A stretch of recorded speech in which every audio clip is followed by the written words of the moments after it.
उत्तर प्रदेश की अलीगढ़ मुस्लिम यूनिवर्सिटी के कैंपस में ही एक टीचर दानिश राव की गोली मारकर हत्या करने के मामले ने तूल पकड़ लिया है। उनकी हत्या के बाद इलाके में हड़कंप मच गया है। बताया जा रहा है कि कुछ अज्ञात हमलावरों ने दानिश राव के सर में गोली मार दी और उसके बाद मौके से फरार हो गए। इलाज के दौरान दानिश राव की मौत हो गई। वहीं इस पूरे मामले पर जब हमने एसपी मयंक पाठक से बात की तो उन्होंने बताया कि पुलिस की कई टीमें लगातार कल से सीसीटीवी कैमरे खंगाल रही हैं और अन्य पहलुओं पर काम कर रही हैं। मृतक के परिवार से रंजिश के एंगल को लेकर भी जानकारी जुटाई जा रही है। जल्द ही आरोपी पुलिस की गिरफ्त में होंगे। क्या कुछ वो इस पूरे मामले पर बता रहे हैं, सुनिए।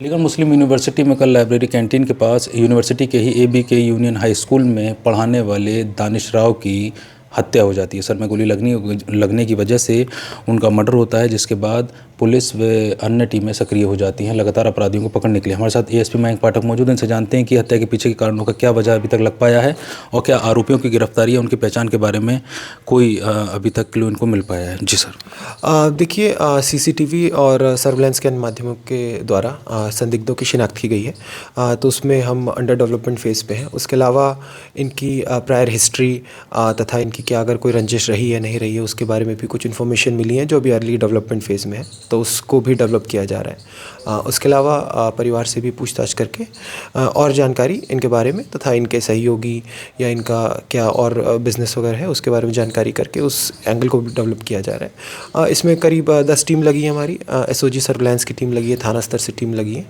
और हमें बहुत जल्दी उम्मीद है कि इस घटना को खुलासा करेंगे। एग्जैक्ट लोकेशन क्या रही है और कितनी बुलेट्स, जो सुनने में आ रहा है कि वहाँ पर 10 राउंड 5 राउंड या फायरिंग हुई है, जो पोस्टमार्टम हुआ है उसमें कितनी बुलेट्स इनके हेड में लगी हुई पाई गई है?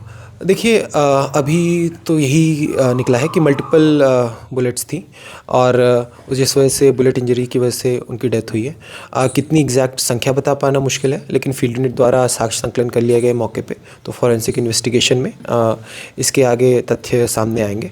AMU की लाइब्रेरी है, उसके पीछे कैंटीन है, तो वहीं कैंटीन की तरफ जो रास्ता जाता है वहीं पर ये घटना हुई है।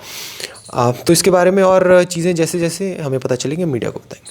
क्या इनके साथ और भी लोग थे? सुनने में आ रहा है कि ये वहाँ पर डेली जाते थे और इनके साथ कुछ और लोग भी थे और जो हमलावर थे वो बताया जा रहा है कि 2 लोग थे जो किसी 2 व्हीलर पर आए थे। इन बातों में कितनी सच्चाई है और क्या रियलिटी है? देखिए, अभी तो ये इन्वेस्टिगेशन हमारी अंडरगोइंग है। तो कई चीज़ें सामने आ रही हैं, कुछ सच हैं कुछ झूठी हैं। तो जब तक इन्वेस्टिगेशन एक अपने नेक्स्ट लेवल पे ना पहुंच जाए, अगले फेज़ में ना पहुंच जाए, तब तक इन बातों का खंडन या पुष्टि कर पाना थोड़ा मुश्किल हो। क्या यूनिवर्सिटी प्रोक्टोरियल टीम या एडमिनिस्ट्रेशन से जो यूनिवर्सिटी के गेट्स हैं, एंट्रेंस हैं, वहाँ पर और सिक्योरिटी स्ट्रॉन्ग करने को लेकर या इन्फोर्समेंट बढ़ाने को लेकर कोई बात हुई है, या जो लोग आ रहे हैं जा रहे हैं कैंपस में उनकी चेकिंग को लेकर कुछ इस तरीके की बात हुई है कि थोड़ा उनको बढ़ाया जाए यूनिवर्सिटी प्रोक्टर टीम की तरफ से? अभी प्राइमरी फोकस हमारा घटना का अनावरण करना है। बाकी यूनिवर्सिटी का जो सिक्योरिटी का जो मॉडस ऑपरेंडी है, जो भी प्रोक्टोरियल टीम है, उनके साथ हमारी वार्ता रहती है। आगे भी उसमें क्या निकल कर आएगा वो हम आपको अवगत कराएंगे। ये थे ASP मयंक पाठक। इनका कहना यह है कि कल अलीगढ़ मुस्लिम यूनिवर्सिटी कैंपस में हुई टीचर के मर्डर में लगातार टीमें अपना काम कर रही हैं। रात से ही अलग अलग टीमें अलग अलग चीज़ों पर काम कर रही हैं और अपराधियों की धर पकड़ के लिए कई टीमें बना दी गई हैं जो CCTV कैमरा से लेकर अपराधियों की पहचान करने में जुटी हुई हैं। हर एंगल पर जाँच हो रही है। मृतक और उनके परिवार की किसी से रंजिश या अन्य मामलों पर भी पुलिस की निगाह है। रही बात यूनिवर्सिटी कैंपस के आसपास सुरक्षा बढ़ाने को लेकर, तो पुलिस का साफ कहना है कि प्रथम दृष्टया फिलहाल के तौर पर वो मर्डर में शामिल अपराधियों की तलाश कर रही है। उसके बाद आगे की चीज़ों पर ध्यान दिया जाएगा। तो अब पुलिस जहां मामले की हर पहलू से जांच कर रही है, तो वहीं खबर सामने आने के बाद से कैंपस में हड़कंप मचा हुआ है। जानकारी के मुताबिक यूनिवर्सिटी कैंपस के अंदर लाइब्रेरी कैंटीन के पास दानिश राव अपने दोस्तों के साथ बैठे हुए थे। उसी दौरान स्कूटी पर आए अज्ञात हमलावरों ने गोलीबारी करते हुए उनके सर में गोली मार दी। सर में गोलियां लगने की वजह से दानिश राव गंभीर रूप से घायल हो गए, जिसके बाद इलाज के लिए उन्हें JN मेडिकल कॉलेज में भर्ती कराया गया था, जहां उन्होंने इलाज के दौरान दम तोड़ दिया। अलीगढ़ से अकरम खान की रिपोर्ट, UP तक।